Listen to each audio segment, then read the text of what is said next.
अस्सलाम वालेकुम स्टूडेंट्स। आज जो है क्लास 9 का हम लोग चैप्टर 4 स्टार्ट करेंगे, जो सिलेबस का लास्ट चैप्टर है, जिसका नाम है स्ट्रक्चर ऑफ एटम्स। ठीक है, तो अभी तक हम लोग जो चीज़ें पढ़ चुके हैं उसके बारे में थोड़ा सा प्रीवियस मतलब एक क्विक रिवीजन कर लेते हैं छोटी जल्दी जल्दी, फिर उसके बाद हम आगे टॉपिक को बढ़ाते हैं। ठीक है, तो हमने फर्स्ट चैप्टर में पढ़ा कि मैटर की फ़िज़िकल प्रॉपर्टीज़ क्या होती है, मतलब उसके फिज़िकल बेसिस पे हमने क्लासीफाई किया कि सॉलिड होता है, लिक्विड होता है, गैस होता है, या और भी चीज़ें होती हैं। ठीक है, फिर हमने सेकंड में उसको पढ़ा कि केमिकल क्लासिफिकेशन पढ़ा कि पहले तो प्योर होता है या मिक्सचर होगा, या प्योर है तो एलिमेंट होगा या कंपाउंड होगा, मिक्सचर है तो होमो होगा या हेट्रोजीनस होगा। ठीक है, फिर उसके बाद तीसरे में हमने पढ़ा कि एटम्स और मॉलिक्यूल्स एलिमेंट और कंपाउंड के एक फॉर्म होते हैं। ठीक है, फिर उसके बाद अब आता है लास्ट में कि आखिर एटम मतलब जो कि सबसे छोटा टाइनीएस्ट किसी भी मैटर का पार्टिकल है, ये इसका स्ट्रक्चर कैसा होता है। ठीक है ना, मतलब कि एटम का स्ट्रक्चर। तभी जैसे हम बेसिकली एक बिल्डिंग की बात करें तो बिल्डिंग का सबसे बेसिक स्ट्रक्चर होता है उसकी ईंट। तो हमको पता रहे कि ईंट की शेप कैसा है, तभी ईंट कैसी होती है, तभी तो हम बिल्डिंग को डिज़ाइन कर पाएंगे। मान लीजिए सर्कुलर ईंट्स है, तो सर्कुलर है तो सर्कल ऐसे पिलर सर्कुलर फॉर्म में बनेगा, अगर स्क्वायर है या क्यूबॉइड फॉर्म है तो ऐसे क्यूबॉइड करके बनेगा। तो ये सब किस पे डिपेंड करता है, उसके बेसिक पे, मतलब उसके जो सबसे छोटे पार्ट पे। ठीक है, तो वैसे ही मैटर का जो सबसे छोटा पार्ट होता है वो होता है हमारा एटम। ये एटम कैसा होता है इसके बारे में हम स्टडी करेंगे। ठीक, तो इस एटम की स्टडी करने से पहले हमको ये समझना पड़ेगा कि कुछ रिसर्चेज हुई जिसमें पता चला कि एटम जो होता है वो इनडिविजिबल नहीं होता है। एटम क्या होता है, इनडिविजिबल नहीं होता है। ठीक है ना, कहने का मतलब ये है कि उसको डिवाइड नहीं किया जा सकता। ठीक, लेकिन जब आगे हमने फर्दर एडवांस रिसर्च हुई तो हमको पता चला भाई एटम के भी तीन पार्ट होते हैं। मतलब एटम भी किसी चीज़ से बना है। किस किस चीज़ से बना है इन जनरल अभी तो हम जान गए हैं ऑलरेडी। एक को प्रोटॉन बोलते हैं, एक को हम इलेक्ट्रॉन बोलते हैं, और एक को न्यूट्रॉन बोलते हैं। ठीक है, ये तो मॉडर्न साइंस के हिसाब से हमको पता हो गया, लेकिन उस टाइम जब हम स्ट्रक्चर की बात कर रहे थे तो हमको ये आइडिया नहीं था कि कैसा होता है, क्या होता है। ठीक है, तो उस दौरान कुछ एक्सपेरिमेंट्स हो रहे थे, लगातार कुछ एक्सपेरिमेंट्स हो रहे थे जिनसे उनके स्ट्रक्चर को डिटरमाइन किया जाना था। तो उसमें जो सबसे अच्छा और सबसे बड़ा, सबसे अच्छा नहीं बेसिकली, सबसे जो एक कह सकते हैं ब्रेक थ्रू एक्सपेरिमेंट था वो था डिस्कवरी ऑफ कैथोड रेज। ठीक है, discovery of cathode rays. Basically cathode rays की डिस्कवरी एक तरह से इलेक्ट्रॉन की डिस्कवरी है। ठीक है ना, कैसे, अब हम समझाते हैं इसको कि कैथोड रे की जब डिस्कवरी हुई तो उसी से हमको क्या मिला, इलेक्ट्रॉन मिला। देखिए ये बात है 19 सेंचुरी के एंड की। ठीक है, तो एक बहुत फेमस एक्सपेरिमेंट चल रहा था जिसको हम लोग बोलते हैं cathode ray tube experiment. Cathode ray tube experiment, काफ़ी सारे साइंटिस्ट इस पर रिसर्च कर रहे थे। बेसिकली इसमें एक जनरल बात कही जाए तो कैथोड रे ट्यूब एक्सपेरिमेंट में कंडक्टिविटी ऑफ गैस चेक किया जा रहा था। ठीक है ना, मतलब कि करंट जो है पास हो रहा है गैस से कि नहीं, करंट जो है गैस से पास हो सकता है कि नहीं, इसके बारे में टेस्ट हो रहा था। ओके, तो एक छोटा सा ट्यूब लेता है इस तरह से 10 to 50 सेंटीमीटर, मतलब अलग अलग साइज़ का आता है, अब तो काफ़ी सारे आने लगे हैं, लेकिन पहले वो 50 सेंटीमीटर का बुक्स में मेंशन करता है। इसके दोनों तरफ लगाई जाती हैं मेटल की प्लेट्स। ओके, यहाँ पर एक लगा होता है वैक्यूम पंप। ठीक है, इसको हम लोग बोलते हैं वैक्यूम पंप। हम सबका नाम भी लिख देते हैं ताकि आपको पता रहे, वैक्यूम पंप होता है ये। ठीक, एयर को बाहर निकालने के लिए या गैस अंदर फिल करने के लिए। ठीक है, ये दोनों मेटल की जो प्लेट्स होती हैं इनको इलेक्ट्रोड्स बोला जाता है। इनको नाम दिया जाता है इलेक्ट्रोड्स, ये भी आपकी दूसरी इलेक्ट्रोड है। ठीक, इनको कनेक्ट किया जाता है हाई वोल्टेज पावर सोर्स से या बैटरी से कह सकते हैं, और एक बीच में स्विच लगाई जाती है।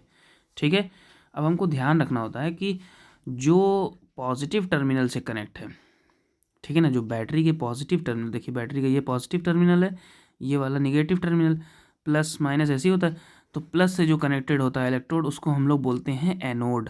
सो क्या बोलते हैं, एनोड।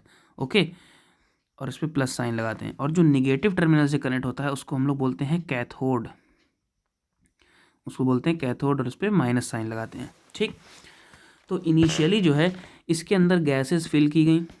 कोई भी गैस ले लीजिए, हाइड्रोजन, हीलियम, लिथियम, बेरिलियम, कोई भी, मतलब सॉरी बेरिलियम नहीं, लिथियम नहीं, हाइड्रोजन, हीलियम, कोई भी गैस ऐसे फिल की गई, ओके।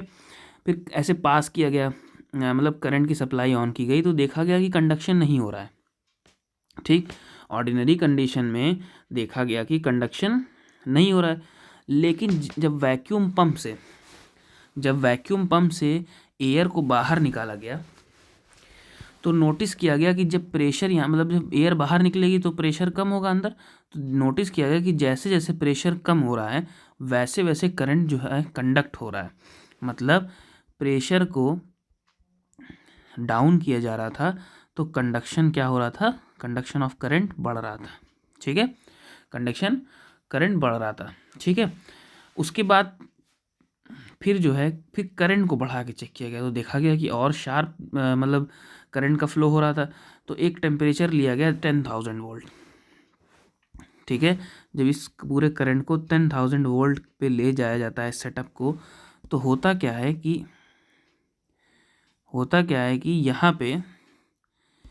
यहाँ से आपके कैथोड से कुछ ऐसे रेज निकल के जाने लगती हैं एनोड की तरफ, ठीक है। कुछ ऐसे कैथोड की तरफ रेज निकल के जाने लगती हैं, कैथोड की तरफ से एनोड की तरफ, ओके, कुछ इस तरह से स्ट्रेट लाइन में, ठीक है। अब क्योंकि ये कैथोड की तरफ से निकल रही थी, इसलिए इसको नाम दिया जाता है कैथोड रेज, ठीक है। इसका नाम क्या दिया जाता है, कैथोड रेज। अब हमको ये कैथोड रेज दिख गई, तो अब साइंटिस्ट लोग को लगा, खैर ये एक्सपेरिमेंट परफॉर्म कर रहे थे, ये डिस्कवरी ऑफ कैथोड रेज के लिए, उनका नाम था जे थॉमसन, ओके। थॉमसन को ये लगा कि ये रेज है निकल रही है इसमें से, आखिर इसकी कुछ प्रॉपर्टीज़ तो होगी, मतलब कोई भी चीज़ एग्जिस्ट कर रही है तो जाहिर सी बात है उसकी कुछ ना कुछ फिजिकल और केमिकल प्रॉपर्टीज़ होती हैं, ठीक है। तो कुछ ना कुछ इसकी कुछ प्रॉपर्टीज़ होगी। तो इसको देखा गया चेक करके, तो इसके बारे में पता किया गया, तो हमको पता चला कि ये जो होती है, जो रेज निकल रही है, ये कैसी है, ये निगेटिवली चार्ज्ड है। कैसी है, निगेटिवली चार्ज्ड है, ठीक है। पहले स्ट्रेट लाइन में चलती है, तो देख के ही पता चल रहा था स्ट्रेट लाइन चलती है, ठीक। दूसरी बात, ये निगेटिवली चार्ज है। तीसरी बात, इसके पास कुछ ना कुछ मास होता है, ठीक है ना, इसके पास कुछ ना कुछ मास होता है। अब कैसे मास निकला इसके लिए, क्योंकि सीनियर क्लासेस में बताया जाता है, स्टिल हम बता देते हैं थोड़ा सा एक आइडिया। ये दोनों ऐसे इलेक्ट्रोड्स हैं, इनके बीच में एक छोटी सी पिन व्हील लगाई जाती है, ठीक है, जिसको हम लोग आसमानी झूला बोलते हैं हिंदी भाषा में, ठीक है, कॉमन लैंग्वेज में ऐसे करके होती है। तो जाहिर सी बात है कि कोई ना कोई चीज़ अगर इससे टकराएगी तो ये गोल गोल घूमना शुरू होगा, ठीक है। तो वो लोग एक्सपेक्ट कर रहे थे थॉमसन और उनकी टीम, कि ये जो है इसमें कुछ मास नहीं होता होगा, तो ये एज इट इज़ पास कर जाएगी, जैसे टॉर्च जलाते हैं किसी चीज़ के थ्रू तो वो चुपचाप निकल जाता है, ठीक है, कुछ इफेक्ट नहीं डलता। लेकिन जब कैथोड रे के बीच में इसको रखा गया तो देखा गया ये घूमने शुरू कर दिया, ठीक है, मतलब इसके पास कुछ ना कुछ मास था, तभी तो ये घूम रहा था, ठीक। तो इस तरह से हमको पता चला इसमें मास होता है, और जब हमको पता चला कि इसमें मास होता है तब ये कंफर्म हो गया कि इसमें कोई ना कोई पार्टिकल है, ठीक है ना, क्योंकि मासलेस चीज़ तो हो ही नहीं सकती, जिसका मास होगा वो पार्टिकल होगा, तो इसमें कुछ ना कुछ क्या है, पार्टिकल है। इस पार्टिकल का नाम दिया गया इलेक्ट्रॉन। इस पार्टिकल को क्या नाम दिया गया, इलेक्ट्रॉन। इलेक्ट्रॉन कैसा होता है, निगेटिवली चार्ज होता है। दूसरी बात, इसके पास कुछ ना कुछ मास होता है, ठीक है। तो फर्दर कैलकुलेशंस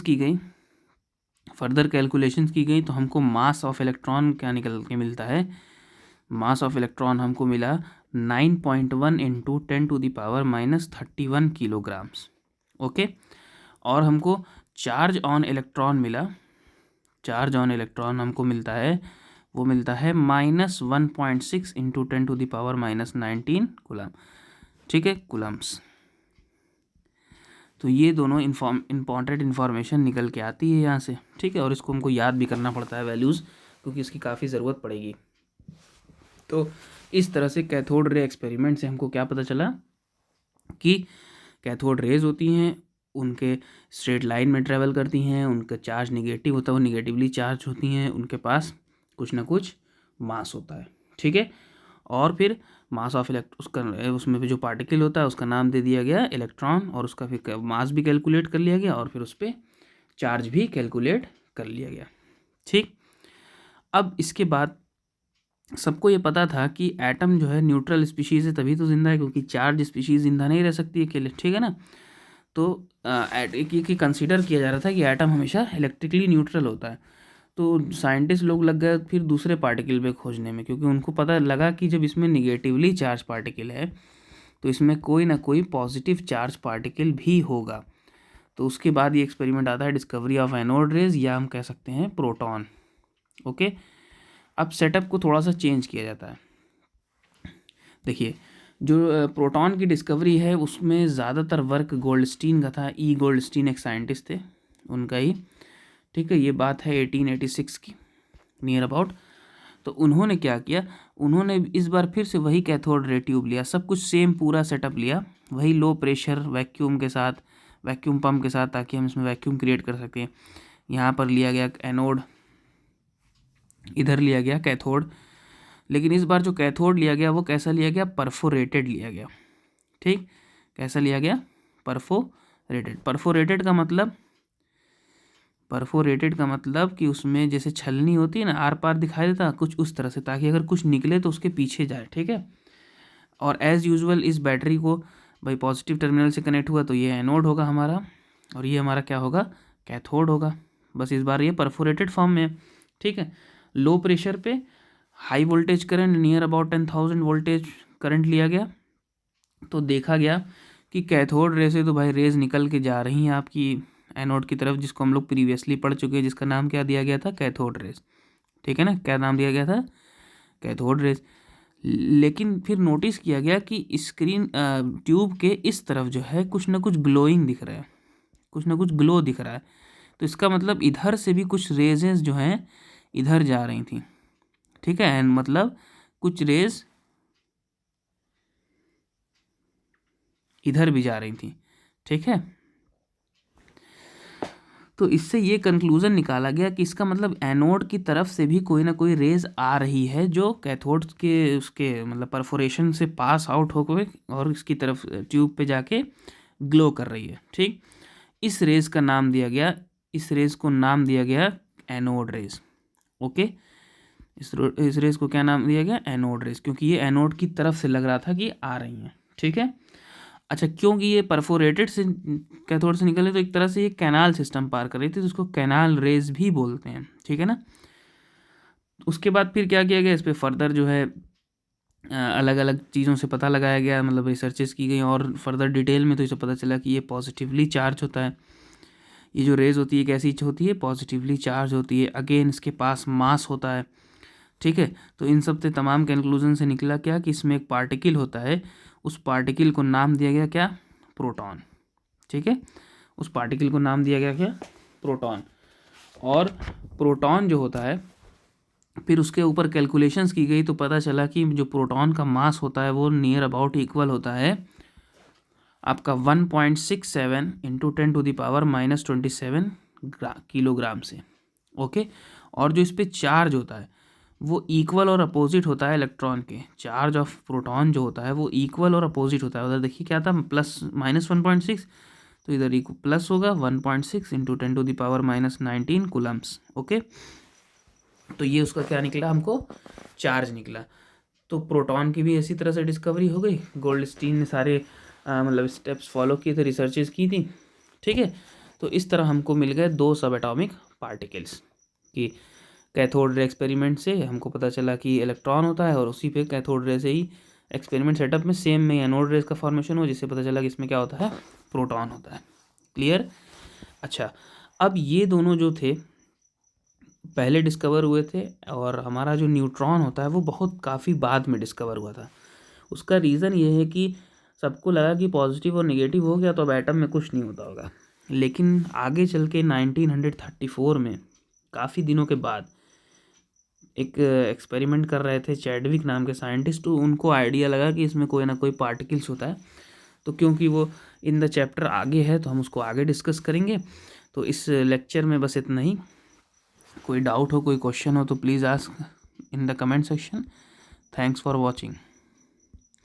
नेक्स्ट लेक्चर में हम डिस्कस करेंगे कि अब हमको एटॉमिक पार्टिकल्स के बारे में पता चल गया। देखिए, प्रोटॉन और इलेक्ट्रॉन को मिला के बोला जाता है सब एटॉमिक पार्टिकल्स। क्या बोला जाता है, सब एटॉमिक पार्टिकल्स, मतलब एटम के ही पार्ट्स। ठीक है, तो सब एटॉमिक पार्टिकल्स की डिस्कवरी हो गई। अब इनका एडजस्टमेंट कैसा होता होगा इसके बारे में हम लोग पढ़ेंगे, यानी बेसिकली हम पढ़ेंगे किसके बारे में, स्ट्रक्चर के बारे में। अब यहाँ से हमारा शुरू होगा एटम का स्ट्रक्चर। तो ये हमारा पार्ट 2 में आएगा। Thank you.